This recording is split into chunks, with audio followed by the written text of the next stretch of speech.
बिहार की राजनीति एक बार फिर दिलचस्प मोड़ पर खड़ी है, जहां पूर्व मुख्यमंत्री नीतीश कुमार अपनी रणनीतिक चालों से सियासी समीकरणों को नए सिरे से गढ़ते नजर आ रही हैं।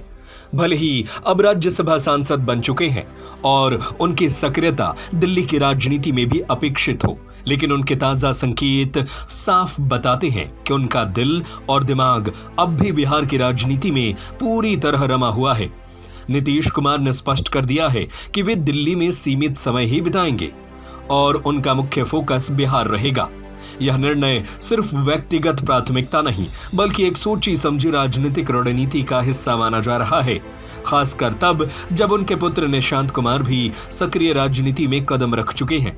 पिता पुत्र की यह जोड़ी अब बिहार में एक नए राजनीतिक समीकरण की नींव रखने की तैयारी में है। जेडीयू में संगठनात्मक स्तर पर भी बड़े बदलाव किए गए हैं। जातीय संतुलन को साधते हुए पार्टी ने भूमिहार और यादव समुदाय से डिप्टी सीएम बनाए हैं। साथ ही विधायक दल का नेतृत्व भी नीतीश कुमार के करीबी को सौंपा गया है। यह साफ संकेत है कि पार्टी आगामी चुनावों को लेकर पूरी तैयारी में जुट चुकी है।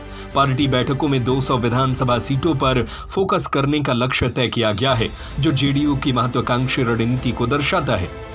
राजनीतिक जानकारों का मानना है कि नीतीश कुमार का यह लक्ष्य केवल सीटों की संख्या बढ़ाने तक सीमित नहीं है, बल्कि इसका उद्देश्य बीजेपी के मुकाबले खुद को मजबूत करना भी है। 2025 के विधानसभा चुनाव में बीजेपी को 89 और जेडीयू को 85 सीटें मिली थी, जिससे बीजेपी बड़े भाई की भूमिका में आ गई थी। ऐसे में नीतीश कुमार अब स्थिति को बदलने की दिशा में काम कर रहे हैं। इसी रणनीति के तहत निशांत कुमार को भी मैदान में उतारा गया है। वे 3 मई से बिहार यात्रा पर निकलने वाले हैं, जिसकी शुरुआत पश्चिम चंपारण से होगी। इस यात्रा का उद्देश्य जमीनी स्तर पर लोगों से संवाद करना और नीतीश कुमार की राजनीतिक विरासत को आगे बढ़ाना है। दिलचस्प बात यह है कि निशांत के जेडीयू में शामिल होने के दौरान नीतीश सार्वजनिक रूप से उपस्थित नहीं थे, लेकिन पर्दे के पीछे से उन्होंने पूरी रणनीति तैयार की। वहीं नीतीश कुमार खुद भी बिहार के जिलों का दौरा करने की योजना बना रहे हैं। उनका मकसद पार्टी कार्यकर्ताओं को सक्रिय करना, जमीनी फीडबैक लेना और संगठन को फिर से मजबूत करना है। वे यह भी सुनिश्चित करना चाहते हैं कि सरकार की योजनाएं सही तरीके से लागू हो रही है या नहीं। राजनीतिक विश्लेषकों के अनुसार भले ही वर्तमान में सम्राट चौधरी मुख्यमंत्री हैं, लेकिन बिहार की राजनीति में नीतीश कुमार का प्रभाव अब भी सर्वोच्च बना हुआ है। माना जा रहा है कि सम्राट चौधरी की नियुक्ति में भी नीतीश कुमार की महत्वपूर्ण भूमिका रही है। ऐसे में सरकार के भीतर और बाहर दोनों स्तरों पर नीतीश का प्रभाव कायम है।